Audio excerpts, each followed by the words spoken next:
Hello and welcome to Virtual Encounters. I am Abhishek Mahajan and we have a very special guest today, right from Queensland. Andy Bichel is with us. Welcome, Andy, to DD News and DD India. Appreciate you joining us. And I remember you were part of 2003 World Cup squad, and you took the wicket of Rahul Dravid in the 2003 World Cup final against India. And let me tell you, you are one of the finest seamers that Australia has ever produced. Welcome, Andy. Welcome to our show. Appreciate you joining us. How are you doing? Yeah, thank you, Abhishek. That's very nice, mate. You brought up some fond memories there playing against India. It was always great to play against India, and it's great to be on your show.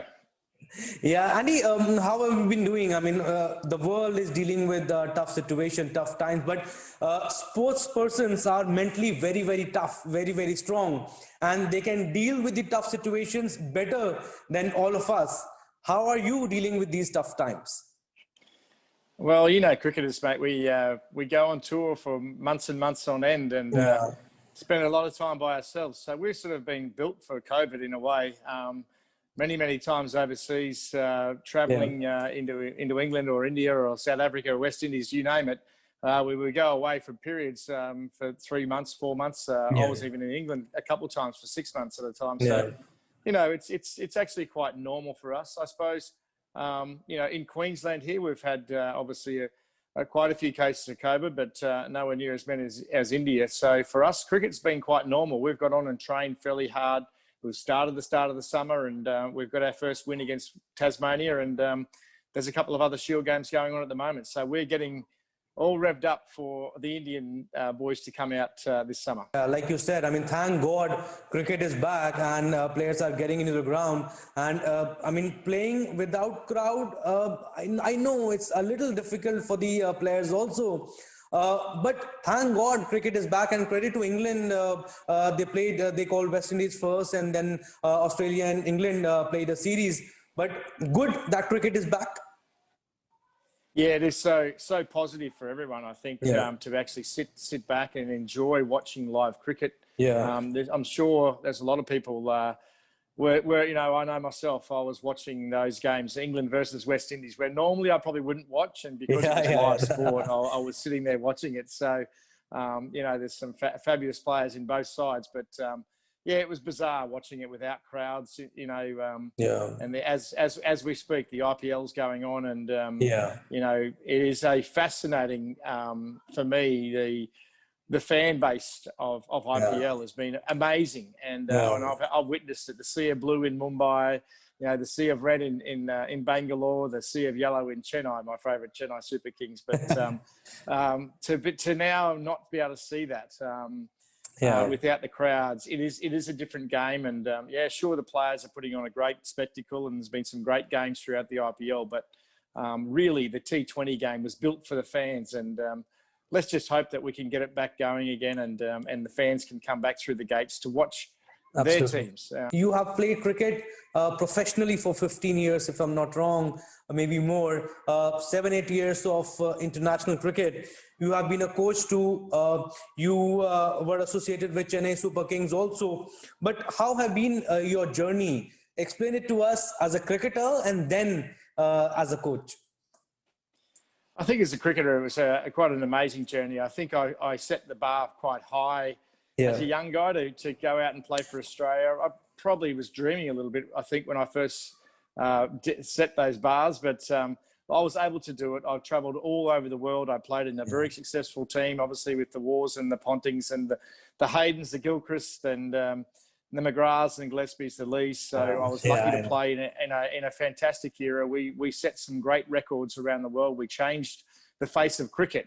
We're changing rules of the game. It's quite interesting, and we were very, very dominant. And I was very lucky with Queensland. We hadn't ever won the Ranji Trophy equivalent in the Sheffield Shield, and I was a part of 6 teams to win the Sheffield Shield. I was part of World Cups. I was part of club wins. So I was very, very lucky from a player to win as much stuff as I did. Played in Lord's finals in England, in the county championship, and so I was really, really lucky, I felt. But Yeah, I got into coaching. It was quite bizarre, really. I was thrown in the deep end at the Calcutta Knight Riders in the second year as an assistant coach there, and I found it quite hard. And wasn't sure that it was my journey, but I had a passion for helping people. But then when you get it down into coaching and coaching teams and strategy and what have you, I had to change the way I thought. I went to coach the Papua New Guinea boys. They were ranked 23 in the world. I did 2 years there, and I actually fell in love with coaching there. I had to build a facility, and they're going along really, really nicely. They've got some really good talent in Papua New Guinea, and that gave me my passion for coaching. And now I've been lucky enough to work with the Chennai Super Kings for a number of years in the IPL, and then also with Queensland now for the last 6 years. I've been assistant coach at the Queensland Bulls, and we've had a bit of success as well. So, look, I'm very lucky. I'm still involved in the game. It's been a fantastic game that you can play, cricket, but to be involved in the game at the highest level for a long time has been pretty special. Yeah. Andy, I know you say that you have a helping nature, and we'll talk about that. Steve also wrote in his book a lot about you, Out of My Comfort Zone. We'll talk about that. But do you think it's very, very important for cricketers, especially who have played for their international teams, for the national teams, it's very important to give it back because then only a country's sports at the grassroots level grows? Yeah, definitely. It's such an important thing. I know, the work that Sachin's done as an ambassador for the game. He's taken the game to all over the world. But I really look really closely at Rahul Dravid and fantastic. Kumble. What they are doing a fantastic job. Rahul's really working with the younger guys in India as well, which is outstanding. Obviously, everyone wants to be an IPL coach, so that's quite normal. But to get into the Ranji Trophy and to work in that space, I think that's the real test of anyone's character that's played at the highest level, to get down into that grassroots level and develop cricketers and make them play the game the way it should be. And I think that's the important part. So, all my fellow mates that I played against, hopefully that you're watching this and maybe you're working with your local clubs and making a difference. Yeah, Andy, rightly put forward by you, but where did that giving nature come from? The sacrifice that you made, we all know what sacrifices that you made, and I was reading Steve Waugh's book also, in tremendous the character that you showed. I mean, you are not playing, you're not in the playing 11 since you are at the boundary, Brett Lee standing, you are giving him advice, and next over, bang on, he's taking the wicket. It was an important part of my makeup, I think, and I have to thank my family members, I suppose. They shaped me as a young man into helping others and making sure that you were trying to make a difference in the day. And look, that we all sit in the team meeting and talk about strategy and what we're going to do with to opposition batters and what have you. And if I can offer a piece of advice, like I would do, whether it was to Glenn McGrath or Jason Gillespie or even Brett Lee, who probably the guy I was going head to head with most of the time for the position in the team. But look, it was just part of the team and making sure that we were trying to win a game of cricket, and that was important to us. We had the whole country behind us, and we had to make sure that we were doing what we spoke about in the game beforehand. So that was probably my nature, really, to do anything I don't need to do. I remember it's quite funny now to sit back and watch all the 12th men run onto the field. I think I started that, where we were running out drinks and stuff, and giving our players an extra drink. That's right.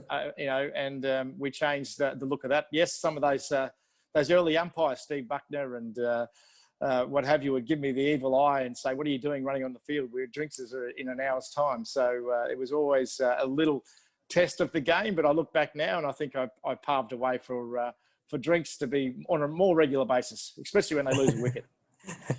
And Andy, every cricketer has highs and lows. Let's talk about your highs first.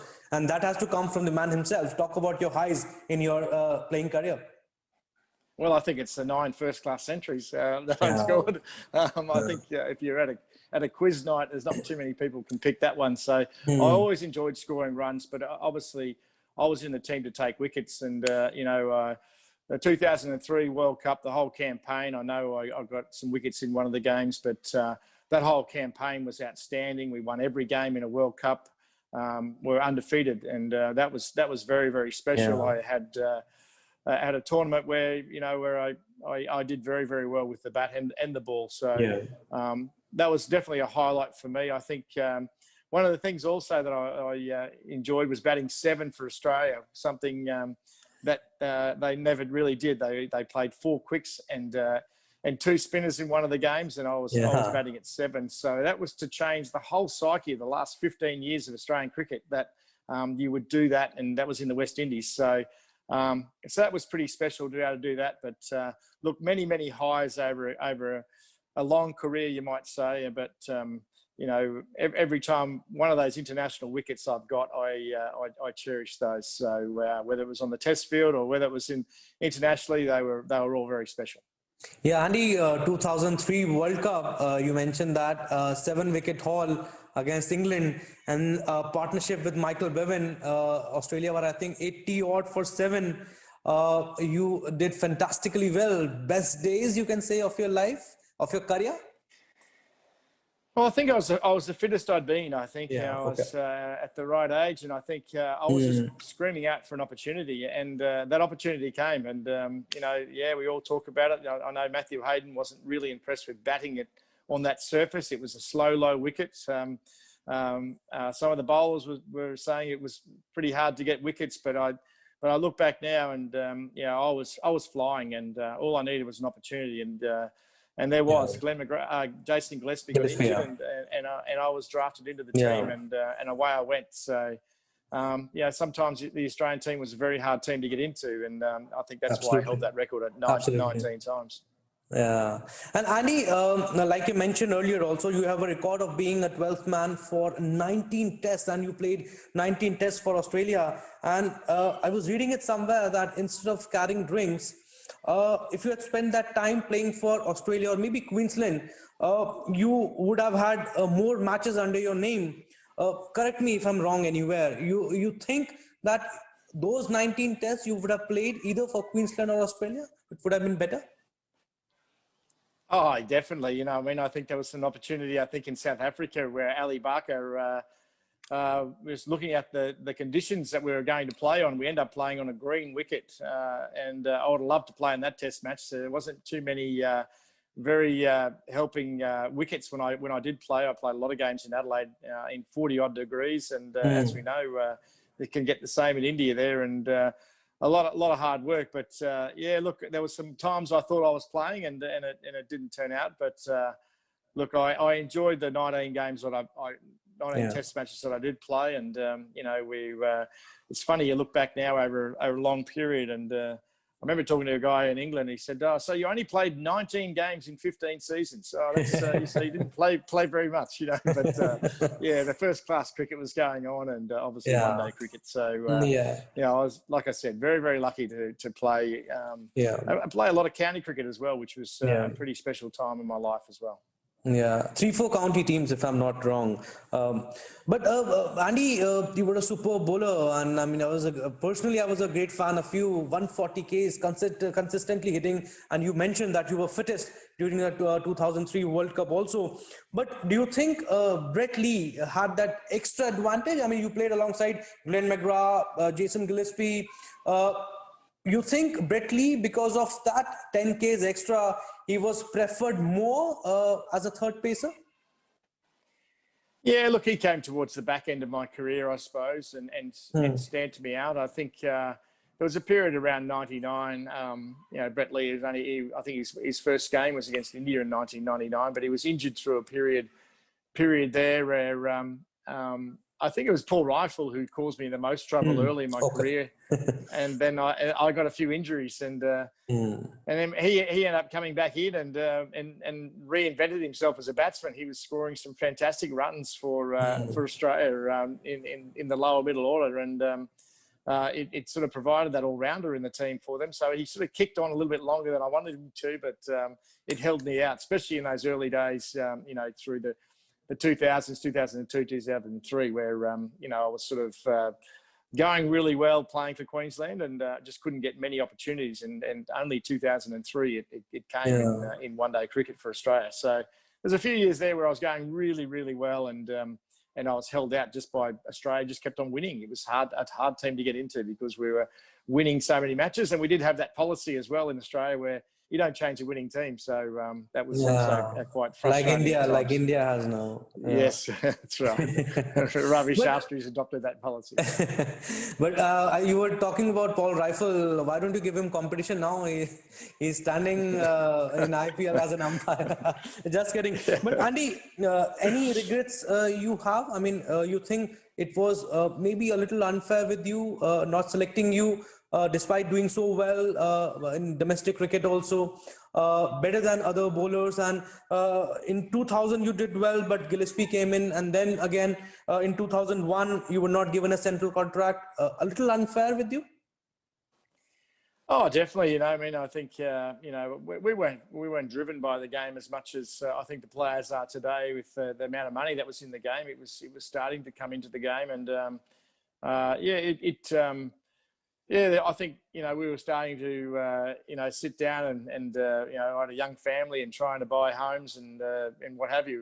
You know, the bank manager wasn't that kindly to us because we played cricket, and if you got injured, there was no insurance there. So, you know, I think thinking back now, that was the only biggest distraction, I suppose, for me. That I was trying to get on with my life, and you know, the bank manager said, "Well, if you get injured tomorrow, who pays for it then?" And you know, since then, the game has come a long way, especially in Australia with the Players Association. So players are well looked after these days, and you know, thanks to us old boys who sort of were the pioneers of the ACA and making it work for us. So that's right. You know, that was also a special time, I think, for the Australian cricket team, that we were able to do that. Many players before us had tried, but through James Erskine and what have you, got that voice through for the Players Association. So it's happening all around the world now, which is great.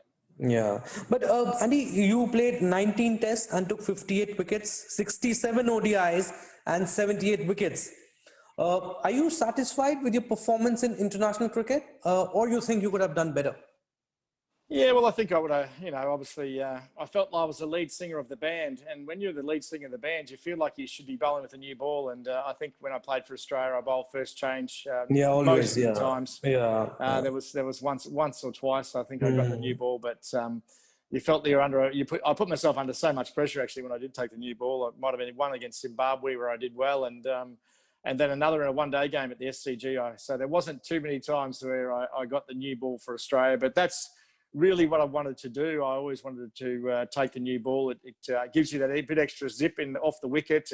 It creates swing through the air, which I was I felt that I was an outswing bowler all the time. And then when I played for Australia, most of the time in one-day cricket anyway, there wasn't much swing when you got the ball in the 13th or 14th over. So it was all about line and length and making sure that. But look, no regrets at all, really. I had a great time. I played in a great era, and it would have been great to sit back and have a few more games under my belt. But like I said, if I wasn't playing international cricket, I was playing domestic cricket either in Australia or in England. So I was filling my days up with playing lots of cricket and doing it you know, fairly well with lots and lots of success. So but now, there's no regrets for me. Andy, you played under different captains: Mark Taylor, Steve Waugh, Ricky Ponting, and your last game against in Adam Gilchrist's captaincy also. But how will you rate these captains, or I should put it this way, that who was the better captain according to you? Well, Abhishek, it's an easy one to answer because it's actually the person that gives you the most opportunities. And throughout my career, it happened to be Steve Waugh. He was the one who was giving me a lot of opportunity to take the new ball in the second innings, or even select me in some of his teams, because it was in that era where he was a selector, and then after that it changed, so they took the conflict out of it. But yeah, look, Steve gave me plenty of opportunity. I really enjoyed that. Ricky was a great mate of mine, and you know, obviously to achieve what we did in all those games, I think you know, the 16 Test match wins in the row, 21 one-day games in a row. I was a part of a lot of those teams, and Ricky was a big part of that. So look. I wasn't originally selected in that 2003 run-on team, but Ricky was the captain, and I think I changed changed his thought process by the end of that tournament. So maybe that's something he'll look back on eventually and maybe think, oh, I should have gave that guy a little bit more opportunity. So, look, they were all fantastic captains. Mark Taylor initially with his guidance and what have you, and obviously Gilly right at the end was what a player. He was someone that inspired tremendous. you every day. And Andy, also many batsmen were scared of you with your bouncers and express pace. But somewhere on the heart, I mean, bowlers are also scared of some of the batsmen. I mean, if I ask you, who were they during your playing days? Well, I remember one Shoaib Akhtar. He hadn't been seen in Australia, and Queensland played him in a practice match before the first test match in Brisbane. And we were playing at Allan Border Oval in Brisbane. This young guy comes in behind Wasim Akram and Waqar Younis. And so they're pretty formidable opening attack. And he marks his run up out. He was about 5 metres off the boundary at AB Oval, and we all thought he can't do this. He can't run from that far in these conditions. And he let some thunderbolts go. I think at one point there was there was some of the quickest singles I've ever ran in my time, and most of them we were even thinking about running before Moeen Khan caught the ball at outside the circle. So look, he bowled tremendously fast in that game, and obviously some other test matches that I played him in as well, where he was bowling fast in one-day games. But by far and away the fastest bowler that I had faced was Shoaib Akhtar. So and then those other two weren't too bad. They had different skills, but they weren't as fast as Shoaib. No, but any batsmen also you were wary of that? No, I mean, this is a difficult batsman to bowl to. Oh, look, I think Brian Lara was one that I had some trouble with early in my time. But in the end, I think I went on the West Indies tour and I bowled to him 9 times and got him out 7. So I managed to get it back on him in the end, which was pretty cool.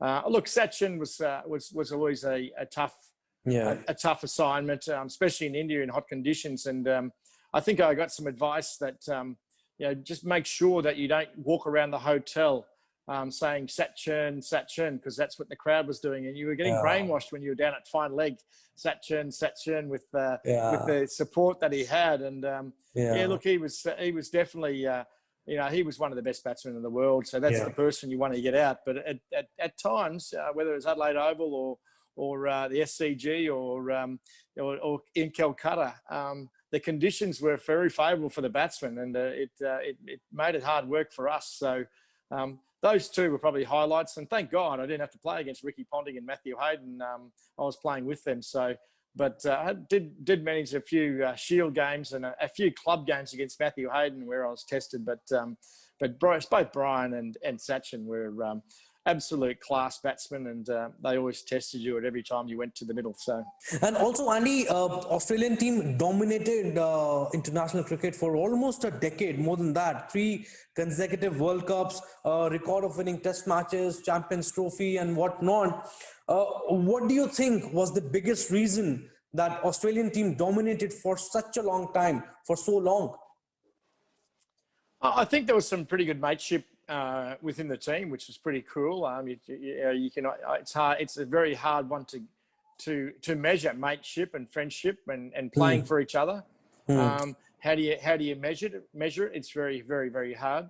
But I think one of the things I think was really strong about that, and probably because I was 12th man, but you had a pretty good depth in your squad. So when there was an opportunity for someone to come in, they did well. Yeah. But Andy, what do you think happened after that? You think the likes of Gilchrist, Hayden, McGrath, Gillespie, they retired almost at the same time with very less duration between them then they retired? I mean, you think this was the reason why Australia became less dominant? Well, I think, Abhishek, there's been a change also in the game as well. Let's face it. T20 was knocking on everyone's door, and look, I really take my hat off to the formidable players today. They take many risks especially in T20 cricket, where they're trying to hit boundaries on a regular basis and play innovative shots. to the game that we learned. And we probably learned our game a lot in county cricket. We were very, very lucky. I know that, VVS Laxman and Rail Dravid and Sachin played, Sachin played for Yorkshire, which was quite amazing. But we learned a lot of our cricket playing county cricket. I think that was the backbone to our success. But Andy, what do you think? Who do you think is the most formidable team currently, and they'll dominate for the days to come? Oh, look, I think on the back of, here I'm saying about the IPL, but the IPL has strengthened Indian cricket and made a big change to their cricket. They are a very, very tough side to beat in India. Who, according to you, are the best players in international cricket currently? Look, it's I think Virat Kohli. I really love watching him bat. There's no doubt that he's playing, a different game to other guys. It's interesting the way I think that Steve Smith has been spoken about, and the way that teams are now bowling to him. But I think Manas Lavashay is showing some pretty good potential. I've been working with him at Queensland Cricket. He just got 169 in the last first-class game here as well. So he's in some pretty good form at the moment. And Andy, also you have worked in the IPL and you have a good idea of how Indian cricket is run. Tell us your time with the Chennai Super Kings. Share some of your memories. Well, for me, it was we had so much success as a team. Whether it's winning the IPL or making a final in the IPL. Sometimes it doesn't matter if you win. It just comes down to the day on a T20 final. Anything could happen. Sometimes it's the toss that can decide the game in a final there. But we had a lot of success. We were playing in finals nearly every year, and it was just a good group under Steve Fleming, who really had some strategy behind his selections when you went to that auction, which was very, very hard and to make sure you got the right players, and they were able to. We were able to do that, and then make them play the role that they had to play in the team. So the on-field, off-field, the Dwayne Bravos and working with the MS Dhonis. They're special guys. They're pretty talented. And Andy, you're saying that you have a very good memories with Chennai Super Kings off the field also. You want to share some instances that you had the camaraderie with maybe MS Dhoni or some of the players off the field?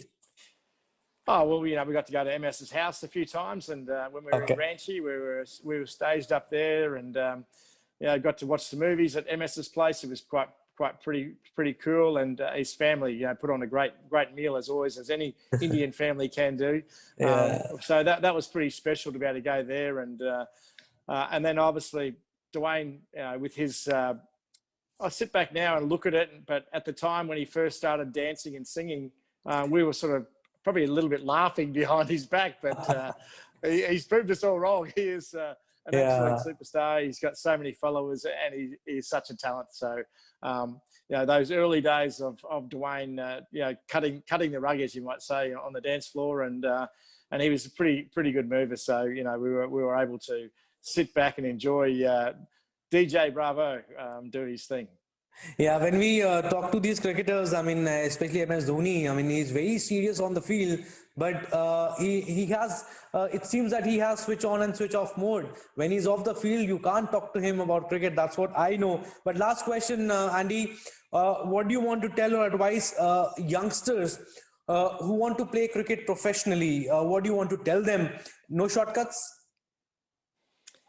Yeah, look, there is no shortcuts. You need to, the currency is runs and wickets, and that's the way it's always been. And you have to be fit as well today to be able to be an international player, to still travel around the world. Yeah, words of advice coming from Australia's one of the greatest teamers that Australia has ever produced. Thank you so much, Andy. Thank you so much for talking to us. I really enjoyed talking to you, and see you soon again when you come down to India, and all the best for your future endeavors. Thank you so much. Yeah, thanks, Abhishek, and everyone take care out there and be COVID safe. Thank you so much.